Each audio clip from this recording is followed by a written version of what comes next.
My name is Tanya Hills. I'm the Global Patient Engagement Lead at Boehringer Ingelheim.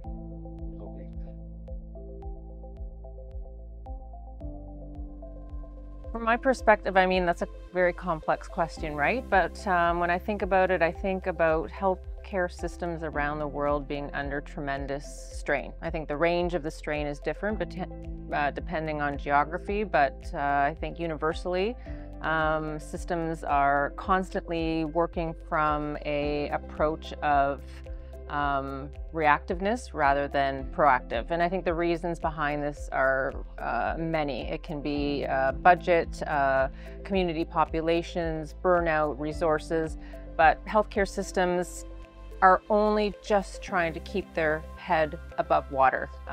So from putting fire out to putting fire out to putting fire out, they're unable to have the capacity to adopt innovations that are coming through. So I thought a lot about this, and there's so many things, and I think, we've even heard at ESMO all the different initiatives and activities, and a lot of people that can really identify the right problems. But the real task and the gritty work is taking those solutions and those reports and those activities and initiatives and bringing them into a health system that's already taxed to the limit. And how do you implement and execute that? So this is, I think, where the real problems lie. And my thinking is, how do we alleviate some of the strain on the healthcare system? So maybe we can open a place that they are able to adopt some of these new innovations. One area, I think, is early screening and early diagnosis. I think when you bring patients into a system already with advanced disease, you're already looking at more complex type treatments, diagnoses that take longer, or testing after testing. It affects the family, it affects the patient, it affects the community, and I think it puts a greater strain on the system itself. We know the system's fragmented, we know patients are not being treated holistically, and that indirectly has a multitude of other issues and problems. When we also are diagnosing early and getting patients within the healthcare treatment journey early, then we can open up to these targeted treatments that are now available, right? And so again, a better quality of life for patients, hopefully treated at home and in the community rather than with more advanced disease in the healthcare system.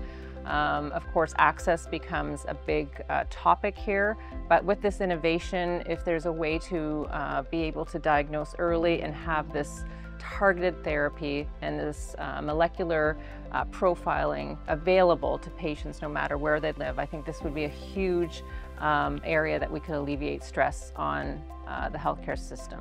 One more. I really believe, because I work with patient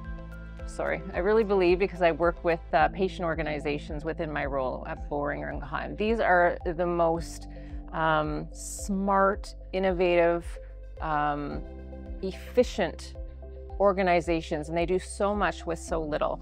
And so when we talk about a fragmented health system that can't treat a patient holistically, we have all of these organizations in every disease state around the world supporting those communities, supporting those disease areas, and supporting not just the patient themselves, but the families, navigating with the ability to navigate them through a system that is really super challenging. But patient organizations are funded primarily by industry or their own fundraising campaigns. I think government should support patient organizations and integrate them and their skill sets into the systems.